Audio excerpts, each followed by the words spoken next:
L'exposition du Parlement de Normandie au Palais de justice de Rouen a été inaugurée le 5 mai par Vincent Lamanda, premier président de la Cour de cassation, par les chefs de cour, le député-maire et le président de l'association du Palais du Parlement de Normandie. Elle retrace 5 siècles d'architecture. Elisabeth Codet, conservateur en chef du patrimoine et commissaire scientifique de l'exposition, nous guide à travers les œuvres. Alors, l'exposition a pour but de mettre en valeur les 5 siècles d'histoire de l'architecture de ce palais de justice de Rouen, qui est un élément majeur de notre histoire et de notre patrimoine national.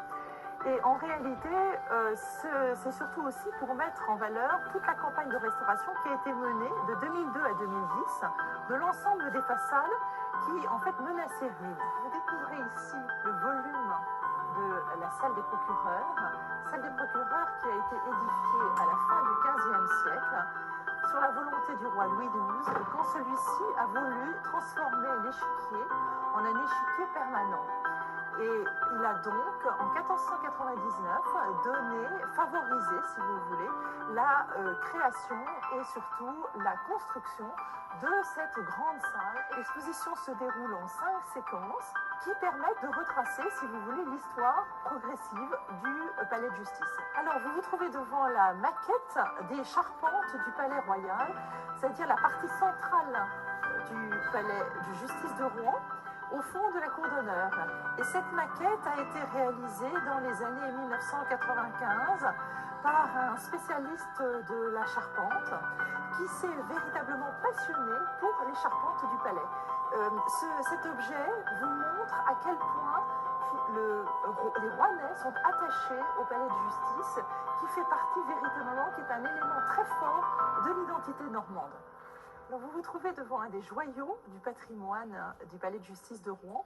Il s'agit d'une tapisserie qui a été tissée à la manufacture de Beauvais et qui a été commandée pour le décor de la chambre des requêtes du palais de justice en 1740. Alors vous découvrez ici une gravure d'Octave de Rochebrune qui date de 1882 et qui vous montre en fait le palais à l'achèvement, si vous voulez, de toutes les campagnes à la fois de restauration et de construction qui se sont succédées au cours du XIXe siècle.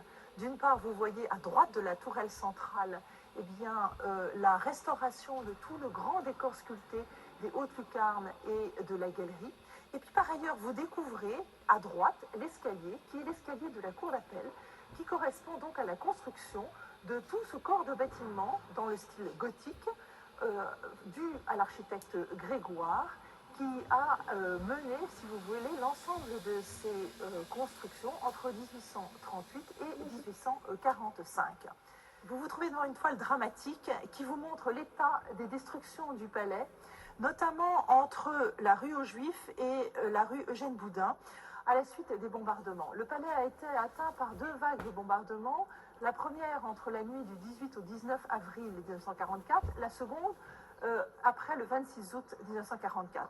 Ces bombardements ont causé des destructions considérables dans le palais, soufflant toute la salle des procureurs, détruisant la salle des assises avec son très célèbre décor du plafond à pendentif.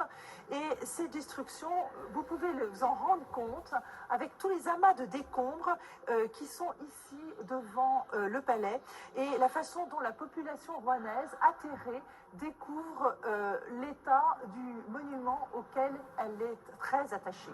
Nous arrivons dans la dernière séquence de l'exposition, cette séquence qui met justement en valeur toute la campagne de restauration qui a été menée entre 2002 et 2010 par le Palais de justice de Rouen, grâce notamment à un financement du ministère de la Justice qui a été le moteur dans la restauration de ces façades. Vous pouvez constater par exemple sur cette photo en particulier combien cet angle de la façade de la place Foch est atteint par plusieurs types de dégradation, des traces du conflit de 1944, des filets qui permettent de retenir les pierres qui tombent des parties hautes des maçonneries et qui donc menacent de façon constante les piétons rouennais.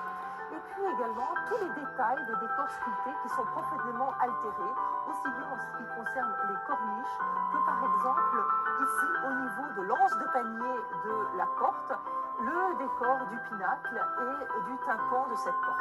Sur cette photo, vous pouvez découvrir, sur la même photographie, un état avant travaux ou après restauration.